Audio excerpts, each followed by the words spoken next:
Hi guys.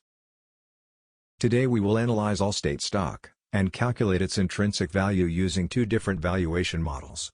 Enjoy! Hit the like button and subscribe to my channel if you want to see more videos like this. Technical analysis. Both the short-term and long-term trends are neutral.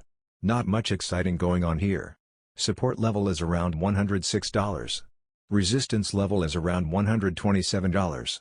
In the last month the stock has been trading between $106 and $127, which is wide. It is currently trading in the middle of this range. It may be a good idea to wait for a pullback before considering an entry. The stock has an average volume of 2.3 million.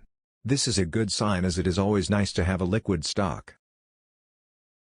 Intrinsic value. Buy low, sell high.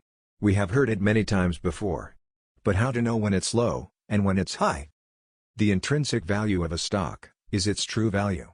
It refers to what a stock is actually worth, even if some investors think it's worth a lot more than that amount.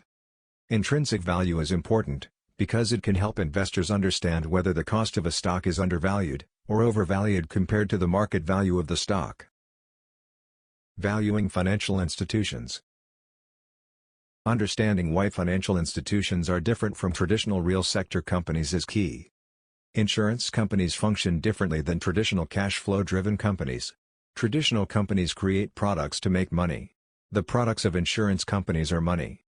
Such companies are highly levered and they do not reinvest debt in the business and instead use it to create more money. They make money via interest. So, they view debt and interest differently. That's why our favorite discounted cash flow valuation method doesn't work for banks and insurance companies. Let's calculate the stock's intrinsic value. For more accurate results, we will use two different valuation models to calculate the intrinsic value of the stock. The excess return model. This approach is used for financial institutions where free cash flow is difficult to estimate. Guys, please note that our second favorite multiple of earning valuation model will not work for Allstate. Because Allstate is expected to show a decrease in earnings per share in the coming 5 years. The EPS will decrease by -1% yearly. It's not good for shareholders, but that's what we have here. So, we will use valuation based on relative valuation model instead. That's a business valuation method that compares a company's value to that of its competitors or industry peers to assess the company's financial worth. First model. Excess return model valuation. This spreadsheet contains some financial data that we will use for the stock valuation. In this valuation I will use margin of safety. 30%.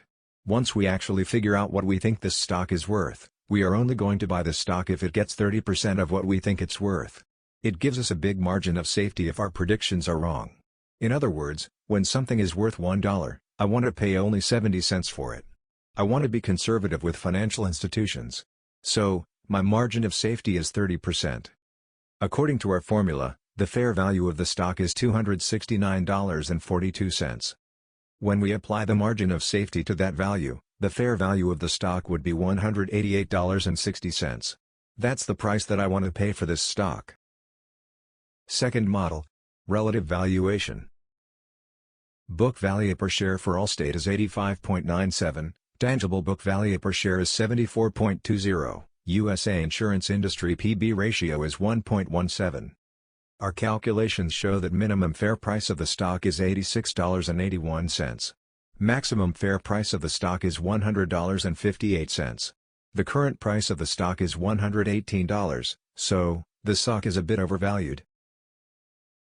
While the stock looks undervalued, there are some concerns on Allstate's future growth.